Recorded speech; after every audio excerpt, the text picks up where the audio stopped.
नमस्कार छात्रों, मैं doctor Ashish Shukla, department of geography, BSR government arts college से मुखातिब हूँ एमए फाइनल के बच्चों के साथ में जिन्होंने अर्बन ज्योग्राफी का पेपर ऑप्ट किया हुआ है।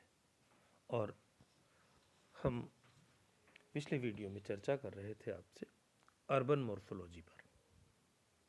आइए इसी चर्चा को आगे बढ़ाते हैं और आज हम आपसे बात कर रहे हैं effect of various forces on urban morphology, नगरीय आकारिकी पर विभिन्न शक्तियों का प्रभाव। नगर विकास दो शक्तियों के विकास का परिणाम है। प्रारंभिक विकास में नगर का केंद्र आकर्षण केंद्र होता है। जब यह केंद्र पूरी तरह विकसित हो जाता है तब विकास नगर के बाहर की ओर होने लगता है। इस प्रकार इन शक्तियों को दो रूपों में बांट सकते हैं। पहला, केंद्रोन्मुखी शक्तियां, सेंट्रीपिटल फोर्सेस। दूसरा, केंद्र अभिमुखी शक्तियां, सेंट्रीफ्यूगल फोर्सेस। केंद्रोन्मुखी शक्तियां, सेंट्रीपिटल फोर्सेस के इफेक्ट की बात करें तो नगर का प्रारंभिक विकास केंद्रोन्मुखी शक्तियों का परिणाम है। प्राचीन काल में भारतीय नगरों में नदी के सीमांत भाग ने नाभि के रूप में कार्य किया। यह भाग बहुत शीघ्र ही सघन रूप से बस गए। यहाँ पर अनेक कार्य मिश्रित रूप में फैल गए। चहारदीवारी नगरों व कस्बों में राजाओं ने प्रशासन, शिक्षा व न्याय संबंधी कार्यों को किलों व महलों में स्थापित किया, जबकि बाजार व सभा स्थल नगरों के मध्य भाग में स्थापित हो गए। धार्मिक नाभियां, रिलीजियस न्यूक्लाई की बात करें तो भारतीय नगरों में मंदिरों, मस्जिद, धार्मिक स्थलों, विहार या मठ जिनको बोलते हैं, ने केंद्रोन्मुखी शक्ति के रूप में भी कार्य किया है। इन्होंने अपने समीप जनसंख्या को बसने के लिए प्रेरित किया तथा विविध संसाधनों के स्थापन में मदद की। मध्यकाल में किलों व किले नुमे कैंपों में अपने चारों ओर फैले क्षेत्र के लिए सुरक्षा, आश्रय व साथ साथ प्रशासन की सीट के रूप में कार्य किया। शांत वातावरण की स्थापना के साथ साथ व्यापार व वाणिज्य का विकास हुआ और यह कार्य नगर के मध्य भाग में अपना स्थान जमाने लगे। नदी के किनारे वह भाग जहां पुराने पुल बन गए या जहां नाव विमार्ग की सुविधा थी, वहां पर भी सभी प्रकार के व्यापारिक और औद्योगिक कार्यों का जमा हो गया। नगरों के व्यापार क्षेत्र अर्थात सघन बसे क्षेत्र जैसे कि दिल्ली का चांदनी चौक, वाराणसी का गोदलिया चौक बाजार, लुधियाना का चौड़ा बाजार, हैदराबाद का चंद्रघाट, चार मीनार व रेजिडेंसी बाजार, क्रमशः दिल्ली में यमुना, वाराणसी में गंगा नदी, लुधियाना में सतलज नदी व हैदराबाद में मुसी नदी के सहारे सहारे फैल गए। मध्यकाल तक नगरों में प्रशासकीय, धार्मिक, व्यापारिक व रिहायशी आदि सभी प्रकार के कार्यों के जमाव के आकर्षण का केंद्र बिंदु नगर का केंद्रीय भाग या उससे सटा हुआ भाग रहा है। यहाँ पर कार्य मिश्रित रूप से फैल गए। प्रारंभ में समृद्ध व्यक्तियों ने नगर के इस भाग को ही अपना निवास स्थान चुना। यद्यपि वर्तमान समय में धनी व समृद्ध व्यक्ति की इस प्रवृत्ति में बदलाव आया है। आइए बात करते हैं केंद्र अभिमुखी शक्तियों की, सेंट्रीफ्यूगल फोर्सेस की, कि इसका क्या इफेक्ट रहा। नगरीय विकास के दूसरे चरण में केंद्र अभिमुखी शक्तियों ने अपना प्रभाव दिखाना शुरू किया। इसके प्रभाव से कार्य क्षेत्र ने अपनी स्थिति में परिवर्तन अंकित किया। नगर के केंद्र में फैला सघन व्यापारिक क्षेत्र अपने चारों ओर को जाने वाले सड़कों के सहारे सहारे बाहर की ओर फैलने लगा। इन सड़कों पर कुछ प्रमुख वस्तुओं के बाजार स्थापित होने लगे।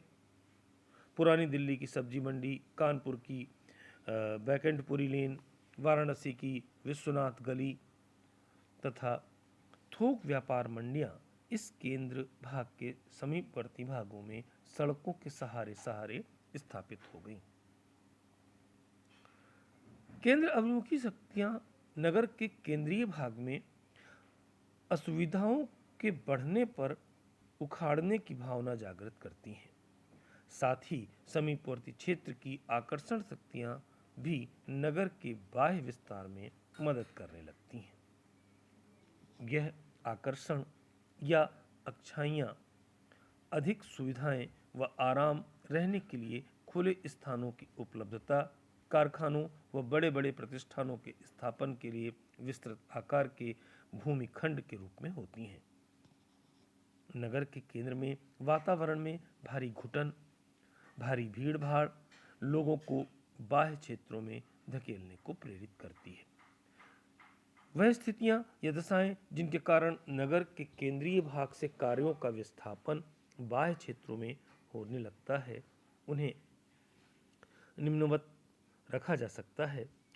जैसे नगर के मध्य भाग में भूमि एवं मकानों की कीमतों में भारी वृद्धि होना तथा करों की दरें, टैक्सेस की दरें ऊंची होना, यातायात की भीड़ भाड़ बढ़ना, सड़कों पर जाम लगना व परिवहन लागत, ट्रांसपोर्ट कास्ट का बढ़ जाना, प्रतिष्ठानों व मकानों के विस्तार के लिए जगहों का प्रभाव होना, शुद्ध वायु व शांत वातावरण का अभाव होना, उद्योगों द्वारा गंदगी फैलाने के कारण स्थानीय लोगों का उद्योगों को बंद करने के लिए प्रेरित करना, आवश्यक सुविधाओं जैसे पीने का पानी, गंदे पानी का समुचित प्रवाह, सीवर व्यवस्था आदि का अभाव हो जाना, तीव्र गति से वाहनों जैसे कार आदि का यहाँ न चल पाना, पार्किंग सुविधाओं का अभाव खड़ा हो जाना, बाह्य व समीपवर्ती क्षेत्रों में निम्न आकर्षण नगरों के विस्तार में सहायक होते हैं और केंद्र अभिमुखी शक्तियों का प्रभाव दिखाने में मददगार होते हैं। खाली भूमि के बड़े बड़े भूखंडों का मिलना, उनकी कीमत कम होना तथा करों की दर निम्न रहना, इन क्षेत्रों में नगर से यातायात सुविधाओं से जुड़ जाने से, विशेष रूप से नगर के मध्य भाग से सीधे संपर्क में आ जाने से भी समीपवर्ती क्षेत्र निम्न आकर्षित नगरों के विस्तार में सहायक रहे हैं।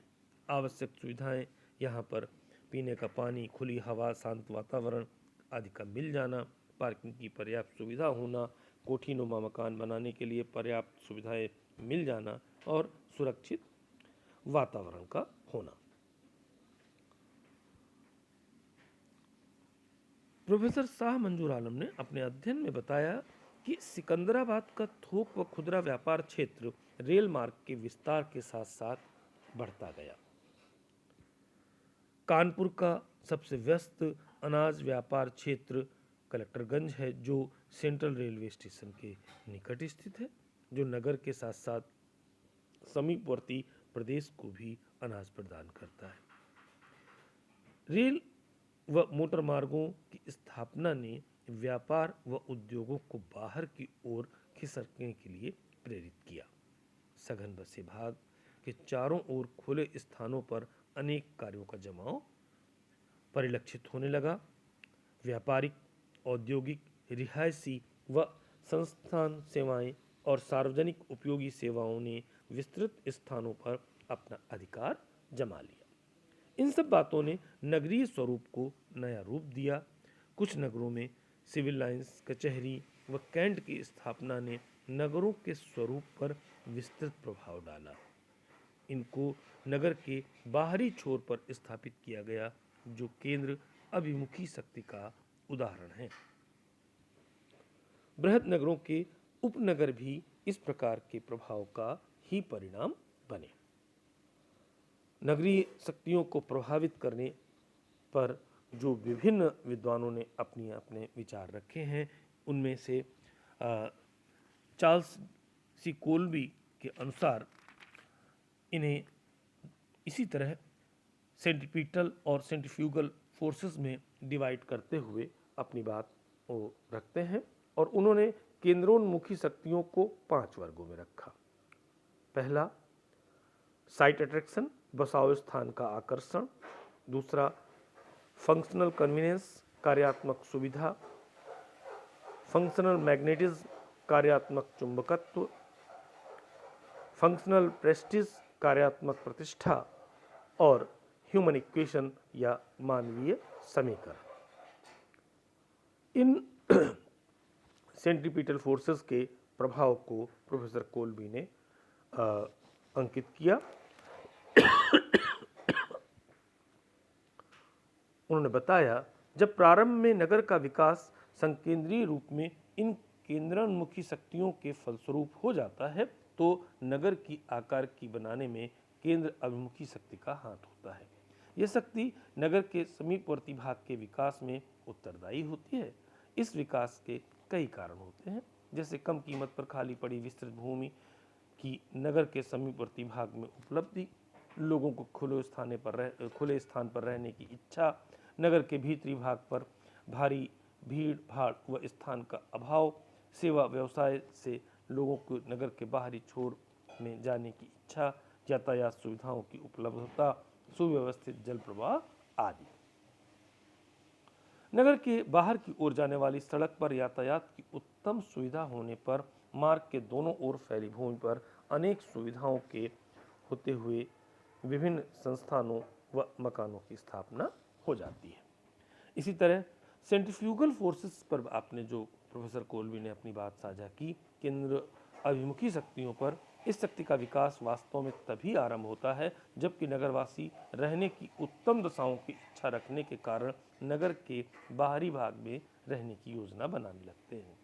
विकास की यह अवस्था केंद्र अभिमुखी अपकेंद्री शक्ति के रूप में परिलक्षित होती है और इसमें निम्न 6 तत्व उन्होंने बताए।